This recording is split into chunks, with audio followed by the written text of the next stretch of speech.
रोज शाम सुबह जब काम करके आए, कुछ काम करे घर में हो, अरे बाप बूढ़ा हो गया है, मर जाएंगे तो उनका काम करना पड़ेगा, तेरा ही बारे कहाँ से पैसा लाऊंगा, अरे फिर क्या करे, लड़की की शादी करना पड़ेगी, कहाँ से पैसा लाऊंगा, अरे घर पुराना हो गए उसको तोड़ के नए बनाने, कहाँ से पैसा लाऊंगा। चिंता करा करे, इतना चिंता करे क्या करे। उसकी घर वाली समझावे, अरे एक दिन में थोड़े करना, और उसको समझ में नहीं आए। तो उसकी घर वाली ने, देखो घर वालियाँ कितनी अच्छी, घर वाला चाहे ना समझे, घर वाली समझती है कि भाई उसका टेंशन दूर करना चाहिए, नहीं बीमार हो जाए। उसने पति ने, वो कहीं गया हुआ था, जब घर आया कि हाँ अब आने वाला है, आ गया, जैसे आ गए तो रोने लगे, बहुत रोने लगी। तब उसने आकर, काहे रोती है, क्या बात है, कोई कुछ कहा, मैंने कुछ कहा, बताओ क्या है, क्या दुख है, शरीर में कोई दुख हो तो चल दवाखाना। रोने बंद न, अरे बंद कर, बताएगी तब मुझे समझ में आएगा ना क्या दुख है। तब उसने कहा, आज एक महात्मा आए थे कल, जब आप चले गए थे तो सवेरे सवेरे एक महात्मा आ गए। महात्मा ने कहा, बेटी क्या है भगवान, अरे कहा तू क्या काम करती है, कहा रोज अगर तू जितना भोजन बनाती है, रोज मान लो 10 रोटी रोज बनाती है, और तेरी उम्र 80 साल की है, 30 साल की हो गई, 50 साल तक जिएगी, और 50 साल में 80 साल का प्लस करके जितना रोटी आज बनाती है, इतना 80 साल में तू तो मर जाएगी, जिंदा रहेगी, तू तो मर जाएगी। और रोज 15 कपड़ा धोती है, तो विचार कर 80 साल में 80 साल का गुणा कर, कितना काम करेगी, मर जाएगी जिएगी।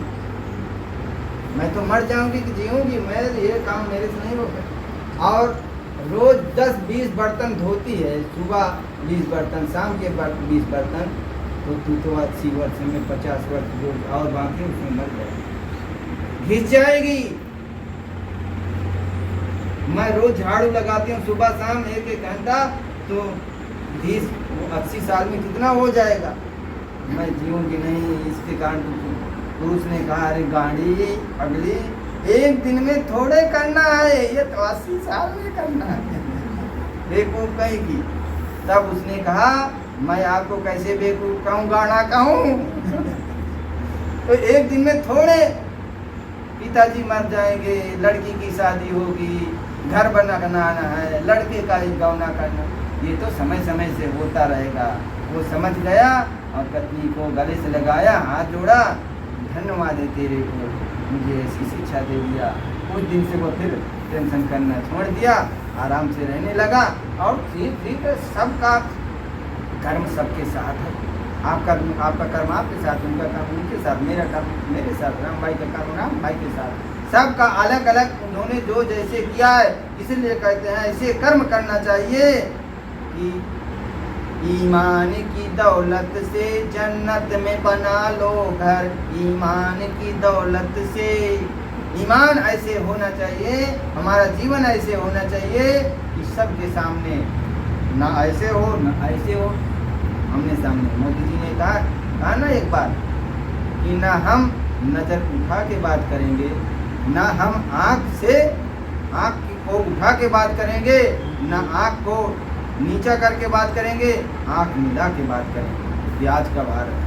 उसने कहा ऐसे हमको भी करना, ना निगाह झुका के बात करेंगे, ना निगाह उठा के बात करेंगे, आमने सामने आँख में आँख डाल के बात करेंगे। चाहे चीन हो, चाहे पाकिस्तान हो, चाहे अमेरिका हो, चाहे कोई भी हो, ऐसे हमको भी मनुष्य जीवन में होना चाहिए। इसलिए साहब कहते हैं तब उसका टेंशन मिट गया, जीवन को। तो इसी प्रकार का देत मनो में कष्ट मोहि, ये जो मेरे मन से जो उत्पन्न होती है कल्पना, विकारों की हो चाहे विचारों की हो, चाहे संसार का प्रपंच हो, ये ही दुख देता है कोई देने वाला, यही कामना दुख देती है। लोभ मोह भ्रम हेर, इसलिए ये लोभ मोह और भ्रम ये मुझे हेरता है। इसको हेरना मैंने खोज करके क्या करना, पचित रहत कामाग्नि में, ये ही हमको खोज करके पंच अग्नि में तपाता है। चाहे काम की अग्नि हो, चाहे क्रोध की अग्नि हो, चाहे लोभ की अग्नि हो, चाहे ईर्ष्या द्वेष की अग्नि हो, ये ही सब दुख देता है। अगर ये ना हो तो कोई दुख नहीं है। भयो न इच्छा अंत, इसलिए इच्छा का अंत होता नहीं। इच्छा का अंत नहीं तो दुख का भी अंत नहीं है, अंत कहीं। इसलिए अगर इच्छा कामना का अंत हो जाए तो दुख अपने आप दूर हो जाता है। जैसे आप ध्यान में बैठे हैं, मन में कोई खराब विचार आया, आपको आपके मन में विचार उठ गया, अरे ये तो बेकार है। जैसे आपने याद किया कि मेरे को तो ध्यान में बैठा हूँ, अपने आप तुरंत नष्ट हो जाता है, और नहीं तो उसमें खोते जाओ खोते जाओ।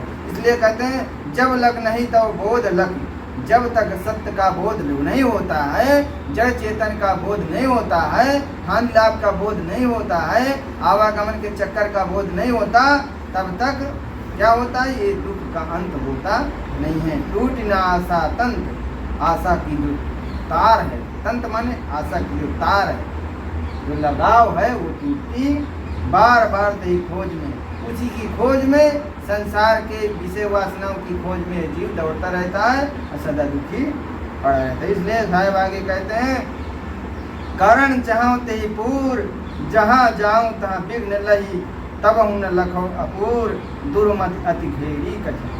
सदगुरु विशाल देव कहते हैं, संसार में मैं धन कमाने के लिए कि मेरे परिवार का कुशल मंगल हो, मेरे जीवन में अपूर्ति न रहा, पूरा हो जाए, पूरा होता सबका अपूर्ता में चला जाता है। साधु संत मठ बनाते हैं, उनका भी अपूर्ति में चला जाता है। साधना में रहता तो ठीक, नहीं साधना में रहता तो आश्रम में भी कुछ न कुछ, ये बन जाए तो अच्छा, ये बन जाए तो अच्छा, ये अरे रहने देना, ये बनाओ, अगला भाव बन जाए, यही भाव बढ़ के बन जाए, मुक्ति प्राप्त करो, इसको बनाए ना बना बना के करोगे क्या, ये इतना भी झाड़ू नहीं लगा पाते कोई। ठीक से अपना कमरा साफ ना कर सके तो क्या फायदा। सुबह शाम अपना कम से कम कमरा तो साफ कर दो, झाड़ू पोता कर दो, इतना अच्छा है। अरे इतना कर ले तो बहुत है, इतना चाहिए। तो इसलिए साहब कहते हैं, करण चाहो तेपूर, मैं संसार के जो मेरी इच्छाएं हैं उनको पूरी करना चाहता हूँ, लेकिन शरीर साथ नहीं देता। शरीर रुक जाता है, टूट जाता है, मन की मन में रह जाती है। इसलिए कहते हैं मन की मन में रह गई। कहते हैं ना, जब रावण मरा तब राम ने कहा जाओ पूछो लक्ष्मण से इसकी क्या इच्छा रह गई। तो क्या बोलते हैं, पूछने लक्ष्मण जी जाते हैं, तब फिर उन्होंने लक्ष्मण जी को कहा मेरी ये इच्छा रह गई ना। क्या रह गया कि समुद्र को मीठा करना है, स्वर्ग में सीढ़ी बनाना है, बादल को नजदीक लाना है। क्या लाएगा, जो नहीं होने वाला उसी को करेगा। कभी इच्छा पूरी, इसीलिए कहते हैं इच्छा न पूरी होगी त्रैलोक भोग तीनों लोग का राजा बना दो तो भी दुख सुख नहीं। इसलिए साहब कहते हैं ना, कबीर साहब ने कहा आकाश के राजा कौन है, चांद सूर्य दो आकाश के राजा, ग्रहण लगे उन्होंने पर बीते। ग्रहण उन पर लगता है, ग्रहण क्या लगता है, पर लगता है, तो इसलिए उन पर बीतता है। जड़ है, जड़ पर बीतता है तो क्या करें। इसलिए साहब जहाँ जाऊँ तहाँ विघ्न, जहाँ जाता है वहीं विघ्न, जहाँ जाता है वहीं विघ्न, सुख नहीं। ये जीव जहाँ जिस खाने में जाता है वहीं रोता है। इसलिए जब से जन्म लेता है जीव का रोते ही जन्म।